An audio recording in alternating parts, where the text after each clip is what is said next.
ఈ సినిమాలో biggest twist ఏందంటే, ఓపెనింగ్‌లా క్రేజీ మ్యూజిక్. 'ఎన్టీఆర్' పేరు రాబోతుందన్నట్టు మనకి ఫస్ట్ టీజర్ వచ్చినప్పుడు ఒక మ్యూజిక్ వస్తది. అందరూ పేపర్‌లేసుడు, అరుషుడు, విజిల్లేసుడు. కట్ చేస్తే అది ప్రొడక్షన్ హౌస్ పేరు పడతది. 'యువసుధ ఆర్ట్స్' అని పేరు పడతది. 'ఎన్టీఆర్' గారి పేరేమో చాలా సింపుల్‌గా వచ్చేస్తది. ఓకే అండి. 'దేవర' గురించి మాట్లాడదాం ఇప్పుడు. నాకు ఓకే అనిపించింది. One time watch. Full spoilers తోటి చాలా ఫ్రస్ట్రేషన్స్‌తోటి మాట్లాడుతున్నా. This is full of spoilers. Pan India cinema తీయాలి. 2 పార్ట్‌లు తీయాలి అన్న టార్గెట్ పెట్టుకొని మరి ఒక సినిమాని పొడిచి చంపడం అంటే ఇదేనేమో. This is a prime example. ఇది ఒకటే సినిమాలో తీసుంటే మాత్రం సినిమా చాలా అద్భుతంగా ఉంటుండే అని నా ఫీలింగ్. స్పెషల్లీ ఇట్లాంటి కమర్షియల్ మాస్ హీరోలకి కొత్త స్టోరీలనేవి చాలా తక్కువొస్తాయి. I can understand that. కానీ జస్ట్ ఒక 2 పార్లు తీయాలని చెప్పి ఒక 'బాహుబలి' లాంటి ఒక ఎండింగ్ రావాలి, హై రావాలని చెప్పి ట్రై చేయడం is a very foolish thing that they did. Okay. సినిమాలోకెళ్ళిపోదాం ఇప్పుడు. మూవీ మనకు స్టార్టింగ్‌ల ఒక పీఎం లాంటి క్యాండిడేట్ కూర్చొని మనకిప్పుడు ఒక పెద్ద ఇష్యూ రాబోతుంది. ఇక్కడ యతి అని ఒకడున్నాడంట. వాడిని ఎట్లైనా పట్టుకో అంటే, నేను 4 సార్లు పట్టుకున్నా సార్ నన్ను వదిలేసిర్రు అంటే, అట్టెట్ట వదిలేసిర్రు నేను నీకు పవర్ ఇస్తున్నా పో అంటే అజయ్ పోతాడు. సో మనకి ఓపెనింగ్ నుంచి ఒక 20 నిమిషాలు అజయ్ ఈజ్ ఎ హీరో. ఒక police officer chasing a guy అన్నది అనిపిస్తది. నాకు తెలిసి 'ఎన్టీఆర్' అని తెలవనోడు ఈ సినిమాలో కూసుంటే, అరే! అజయ్ మంచిగా చేస్తుండు పోలీస్ ఆఫీసర్‌లాగా. I think it's a sincere cop story. ఇదే స్పిరిటా అని అనుకోవచ్చు. 'సందీప్ రెడ్డి వంగ' కొత్త సినిమానా అనుకుంటే షాక్ కావద్దు. అట్లా పోతది. ఒక ఆయనని కలవాలని పోతే, ప్రకాష్ రాజ్ ఏమో ఒడ్డు దగ్గర పడవేసుకొని నేను తీసుకెళ్తా అని తీసుకుపోతాడు. మధ్యలో తీసుకుపోయి శవాలు చూపిస్తాడు. ఇదేంది ఇన్ని శవాలు ఉన్నాయంటే, నేను కథ చెప్తా దా అంటాడు. సరే అని పోయి కూర్చుంటాడు. ఒక హీరో ఇంట్రడక్షన్ ఇంత బ్యాడ్‌గా నేను రీసెంట్ టైమ్‌లో చూడలేదు. మీరు 'బాహుబలి' చూసుకుంటే ఒక విగ్రహాన్ని లాక్కుంటూ వచ్చే 'ప్రభాస్' ఎక్కడ? ఒక 'ఆర్ఆర్ఆర్' చూసుకుంటే పులితో పోటీ పడే 'ఎన్టీఆర్' ఎక్కడ? ఇట్లాంటి సినిమాల మధ్యలో వచ్చినప్పుడు ఎలా ఉండాలి? లిటరల్లీ 'ఎన్టీఆర్' గారు వాటర్ నుంచి జంప్ అయితున్న షాట్ ఉంటది. అది ఎంత ఆర్టిఫిషియల్ ఉంది. ఉత్త నీళ్ళలో నుంచి 'ఆర్ఆర్ఆర్‌లో' ఉత్త నీళ్ళ నుంచి లేషినా అన్న బావుంటుండే 'ఎన్టీఆర్' గారు. అలా దుంకుతాడు చాపలాగా. మనం 'తలపతి విజయ్' మీద జోకులేస్తాం. వాటర్ నుంచి దుంకే సీన్ ఒకటుంటది. I try to put it on. అట్లా చూపెట్టిర్రండి. It is not at all good. అవసరమా? 'ఎన్టీఆర్' లాంటి ఒక యాక్టర్‌ని ఒక కళ్ళతో చూపెట్టినా గూడా మనకు నచ్చుతది. అట్లాంటిది వాటర్ నుంచి చేపలాగా దుంకే అవసరం ఏముంది? ఓపెనింగ్ వదిలేద్దాం. ఆళ్ళు పైరేట్స్‌లాగా పడవలేసుకొని పోయి 4 చిన్న గ్రామాలుంటాయి ఒక కొండ మీద. వాళ్ళ చిన్న బ్యాక్ స్టోరీ ఏంది? ఎవరికి ఒక్కొక్కళ్ళకి ఒక బలం ఉంటది. నలుగురు కలిసి చేస్తేనే ఒక పని ఫినిష్ చేయగలుగుతారు. ఎస్టాబ్లిష్‌మెంట్ బాగుంది. అక్కడ మనకి సైఫ్ అలీ ఖాన్, 'ఎన్టీఆర్' గారు కలిసి పని చేస్తారు. స్మగుల్ చేస్తారు. తర్వాత ఆ సీన్ బావుంటది. దాని తర్వాత వచ్చేస్తారు. దెన్ ఒక సిట్యుయేషన్ అయితది వేర్ 'ఎన్టీఆర్' రియలైజెస్ అర్రె! మనం చేసిన వల్ల చాలా కష్టాలొస్తున్నాయి ప్రజలకి. మనం ఇది చెయ్యొద్దు అని ఫిక్స్ అయితాడు. మురళీ శర్మ గారితోటి మేము ఇక చెయ్యం స్మగ్లింగ్ అంటాడు. అప్పుడు ఒక షాట్ వస్తది మళ్ళీ. సేమ్ అట్లనే just to show the hero power. అలా కంటైనర్స్‌ని నూక్కుంటా పోయి పడేస్తాడు. మీరు ట్రైలర్స్‌లో పెద్ద బాంబ్ పేలుతదా? అది ఆ షాటే. నాకు అర్థం కాదు. 4 కంటైనర్‌లో ఒక కంటైనర్ పడేసినట్టు చూపెట్టినా ఒక మనిషిని ఊపుతున్నట్టు నమ్మొచ్చు. ఉన్న 4 పెద్ద కంటైనర్‌లు 30 మంది పోయి పట్టుకొచ్చిన కంటైనర్‌లు ఈయనొక్కడు కొండ మీద నూకుతున్నాడు. అక్కడొచ్చి 10 మంది ఆపుతున్నా ఆపుతలేడు అంటే అట్‌లీస్ట్ మనకి ఎస్టాబ్లిష్‌మెంట్. ఇప్పుడు ఆయనకి ఇప్పుడు మనకి 'ఆర్ఆర్ఆర్‌లో' చూస్తే ఫస్ట్ నుంచి అక్కడక్కడక్కడగా ప్లేస్ చేసి ఉంటాయి. రాజమౌళి గారు కాళ్ళల్లో బలం ఉంటది ఒకళ్ళకి. అప్పర్ బాడీ బలం ఉంటది. అందుకే లాస్ట్‌కి ఫైనల్ షాట్ ఒకాయన షోల మీద నించుంటే ఒకాయన ఉరుకుతుంటాడు. ఒకాయన షూట్ చేస్తుంటాడు. మాకలా చూపిస్తారు. కాళ్ళలో మస్తు బలం ఉంది 'ఎన్టీఆర్‌కి' అని. అట్లా ఒక షాట్ అయినా పెట్టిర్రా అంటే లే. ఉట్టి బ్రూట్ ఫోర్స్. ఇప్పుడు 'బాహుబలి' లాంటి సినిమాలో 'ప్రభాస్' గుంజుతుంటే చూసి అర్రె! అని గుంజగలుగుతాడు. గుంజి వచ్చి ఆళ్ళ అమ్మ మీద అటాక్ అయితున్న ఎలిఫెంట్‌ని ఆపితే విజిల్ ఏ అయితది. ఈడ అనిపియదు. ఫన్నీగా అనిపిస్తది. ఇప్పుడు అదే 'ఎన్టీఆర్' గారు పట్టుకొని కష్టపడుతుండు. ఒక ఫ్లో వచ్చి అలా పడడం వేరే. అసలు చాలా అవలీలగా నూక్కుంటా అప్పుడు అంతమంది ఎందుకిగ? నేనొక్కడివే తేవచ్చు కదా అన్నీ. ఓకే. అదయిపోతది. ఈయన ఊరినంతా బాగా చేద్దాం. ఒక మంచి యాక్చువల్లీ ఆయుధాల ఎపిసోడు, ఆ చేతులు ఫైట్ చేయడం అదంతా నాకు నచ్చింది. టు బీ హానెస్ట్ ఏ కమర్షియల్ సినిమాలైనా అట్లనే ఉంటాయి. నాకు ఏం ప్రాబ్లమ్ లేదు. నా ప్రాబ్లమ్ వల్ల సైఫ్ అలీ ఖాన్ గారు ఆయన యాక్టింగ్, ఆయన ఎక్స్‌ప్రెషన్‌లు అన్నీ బానే ఉన్నాయి గానీ, పెదాలు కదులుతలేవు. డైలాగులేమో ఇంతింత. అట్‌లీస్ట్ ఒకవేళ యాక్టర్ డబ్బింగ్ రాదు, లిప్ మూవ్‌మెంట్ రాదన్నప్పుడు చిన్నగా పెట్టు. ఏంది బైరా అట్లా చిన్న చిన్నగా ఏదైనా పెడితే అయిపోతది. డైలాగ్ ఏమో పేజీ. అండ్ లిప్ మూవ్‌మెంట్ ఏమో లేదు. లిటరల్ డబ్బింగ్ ఎవరైతే ఇచ్చిర్రో సింక్ లేదండి. చాలా వెరీ బేసిక్ మిస్టేక్స్ ఇవి. స్పెషల్లీ మనకి దీంట్లో 'చాకో' గారున్నారు. మలయాళం యాక్టర్. ఆయన అసలు ఎందుకు ఉట్టి సీరియల్ తాగనీకే బయట దొరుకుతుండే సెట్ల మీద తెచ్చి కూర్చున్నట్టు పెట్టిర్రు ఆయనని. I don't know why he is. ఆయన మంచి నోన్ యాక్టర్. ఇంకా ఫేమస్ అయ్యిండు. ట్రెండింగ్ అయ్యిండు ఇంకా ఈ మూవీ వచ్చేటప్పుడు. ఆయనకొక మీటీ రోల్ ఇస్తారనుకున్నా. It was a very bad role. Maybe second part అంటారు గానీ, ఫస్ట్ పార్ట్ అనే ఇంట్రెస్ట్ లేనప్పుడు సెకండ్ పార్ట్ కోసం ఎవరు ఎందుకు వెయిట్ జేయాలి? మనకి శ్రీకాంత్ గారి క్యారెక్టర్ వేస్టెడే అనిపిస్తది. జాహ్నవి క్యారెక్టర్ వేస్టెడే అనిపిస్తది. అన్ని క్యారెక్టర్స్ అలా ఉండిపోతాయి. ఎస్పెషల్లీ ఇట్లాంటి టైంలో ఇప్పుడు 'సందీప్ రెడ్డి వంగ' లాంటోళ్ళు ఒక క్యారెక్టర్‌కి ఒక వాయిస్ లాగా ఉండాలని చెప్పి ఒక పర్ఫెక్ట్ కాస్టింగ్ కావాలి. ఒక పర్ఫెక్ట్ వాయిస్ కావాలని దోలాడుతున్న టైంలో సైఫ్ అలీ ఖాన్ లాంటి వాళ్ళోళ్ళకి డబ్బింగ్ ఫేస్‌కి సెట్ అయిందని చెప్పి కొంచెం దోలాడొచ్చు కదా! సినిమాలో మీరు ఒక్కసారి కూడా అర్రె! ఇది ఎక్స్‌పెక్ట్ చేయలే అన్న ఫీలింగ్ ఉండదు. ఆబ్వియస్ సినిమా మొత్తం మీరు ఇట్లా మైండ్‌లో ఇట్లా అనుకుంటుంటారు. స్క్రీన్ మీద వస్తుంటది. నువ్వు అనుకుంటావు. నువ్వు చూసేసినావా? లేకపోతే నీ మైండ్‌లో ఉన్నది ఆడ వస్తుందా? నువ్వు 'మెక్‌డాల్' మూర్తి అయిపోయినావా? అన్న డౌట్ వస్తది మీకు. అనుకున్న ప్రతి ఒక్కటి అయితుంటది స్క్రీన్ మీద.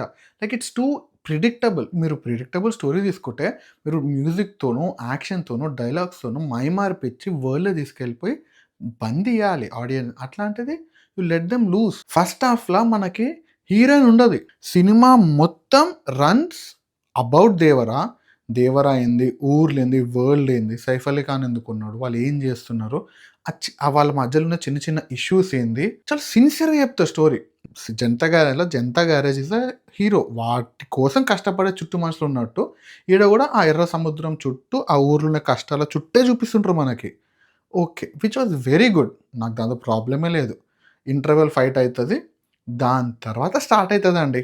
ఓపెనింగ్‌గా మనకు చిన్న ఎన్టీఆర్. అంటే పెద్ద ఎన్టీఆర్ మన 'దేవరా' కొడుకు 'వర' ఎంట్రన్స్‌లో స్టార్ట్ అయితది. చిన్న చిన్న కామిక్ టైమ్స్ అవి ఉంటాయి. ఈ సినిమా విడితి 3 గంటల 5 నిమిషాలండి నేను చూసింది. ఇంకా దీంట్లో దావుడి పాట తీసేసిర్రు. దీంట్లో హీరోయిన్ క్యారెక్టర్ ఉంటది. నాకైతే చాలా అంటే చాలా క్రింజ్ అనిపించింది. పెడితే మొత్తం లవ్ స్టోరీ పెట్టేసేయి. Go all out. మొత్తము రొమాన్స్ పెట్టేసేయి. పాటలు పెట్టు, డాన్సులు పెట్టు. Let it flow. Or else మొత్తం తీసేసేయి. అసలు నిర్దాక్షిణ్యంగా ఇప్పటికిప్పుడు టేబుల్ మీద హీరోయిన్ ఉన్న ప్రతి సీన్ మీరు కట్ చేసి సినిమాలో తీసేసి, సినిమా 2 అవర్స్ 50 మినిట్స్ తీసుకొచ్చి ప్లే చేసిర్రనుకో, యూ వుడెంట్ ఈవెన్ నో ఆడొక స్కోప్ ఉందో హీరోయిన్‌కని. అంత ఆర్గానిక్‌గా అనిపిస్తది మీకు మూవీ చూస్తున్నప్పుడు. ఫస్ట్ హాఫ్ నిజంగా చెప్తున్నా. ఫస్ట్ హాఫ్ ఇంటర్వల్ వచ్చేసరికి నేను టైం చూసుకుంటే, అర్రె! అయిపోయింది మంచిగా అయిపోయింది ఫస్ట్ హాఫు. ఒక టెన్షన్ ఏం లేదు బానే అయిపోయింది అన్న ఫీలింగ్ తోటే ఉన్నా నేను. సిన్సియర్‌గా చెప్తున్నా. నాకు ఫస్ట్ హాఫ్ వెళ్ళిపోయిన తర్వాత వెరీ గుడ్ మూవీ.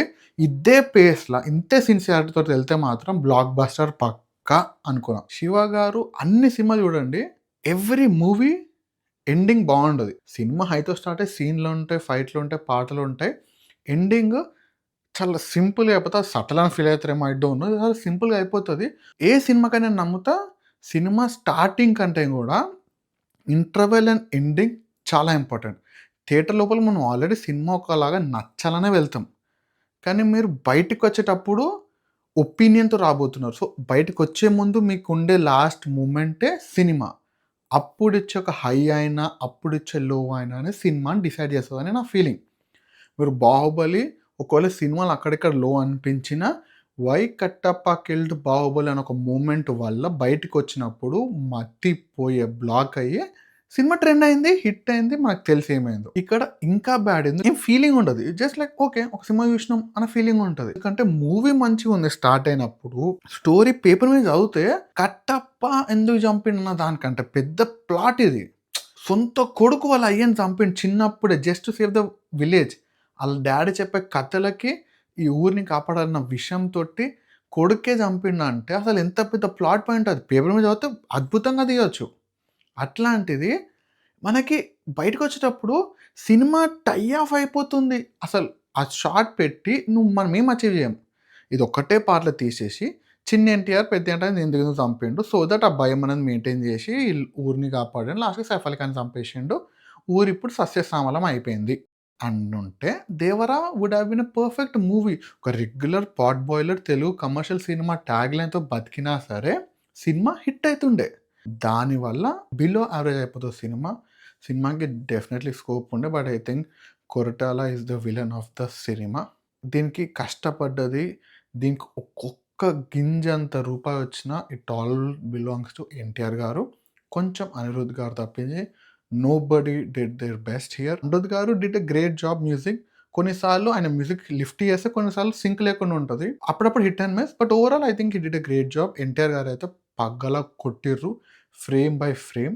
ఆయనను అందరూ వెన్నుపోటు పొడిచిర్రు. కట్టప్ప కంటే డేంజర్‌గా పొడిచిర్రు ప్రతి ఒక్కళ్ళు సినిమాల. మనకి 'రత్నవేలు' గారు కూడా సినిమాటోగ్రఫీ ఓవరాల్ మూవీ చూసుకుంటే 50, 50 కొన్ని సీన్స్ చాలా బావుంటాయి. కొన్ని సీన్స్ అసలు ఏంది ఇది? What is that? Amateurish framing ఉంది అన్న ఫీలింగ్ వస్తది మనకి. అట్‌లీస్ట్ నాకొచ్చింది. ఓకే. గ్రాఫిక్స్ గూడా నేను ట్రైలర్ ట్రైలర్ చూసి ప్రిపేర్ అయిన పోయినా. ఓకే. మన సినిమాలో యావరేజ్ ఉంటాయి గ్రాఫిక్స్.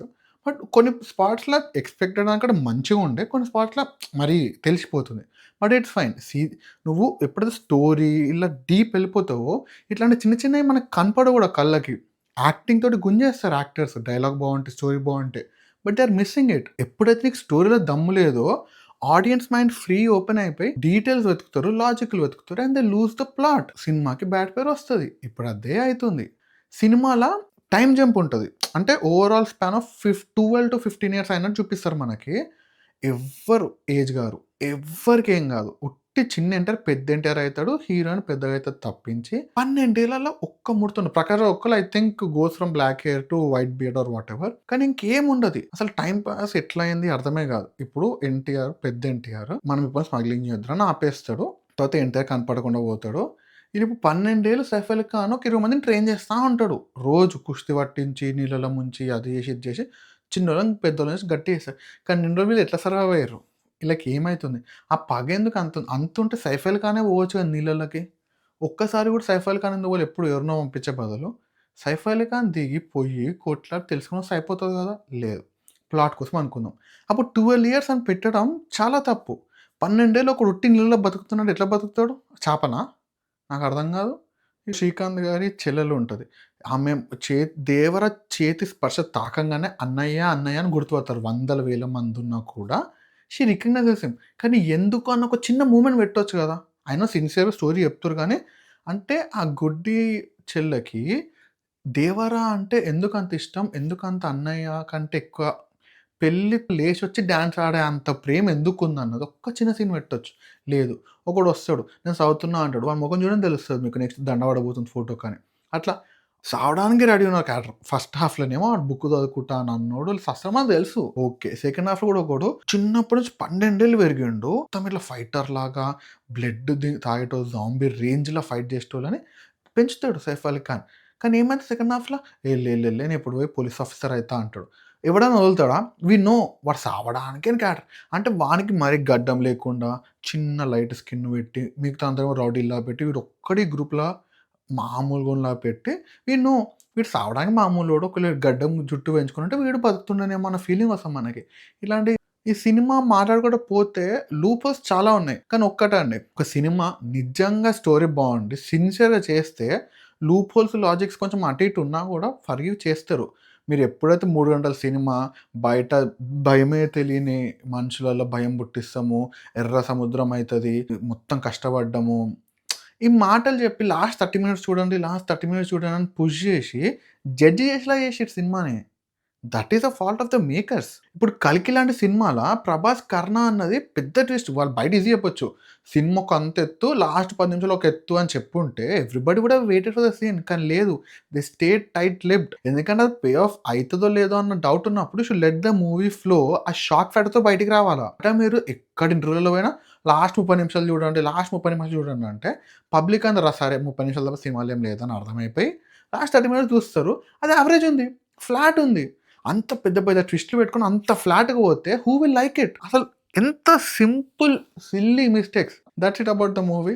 ఫుల్ స్పాయిలర్స్ తోటి చాలా ఫ్రస్ట్రేషన్స్‌తోటి మాట్లాడుతున్నా.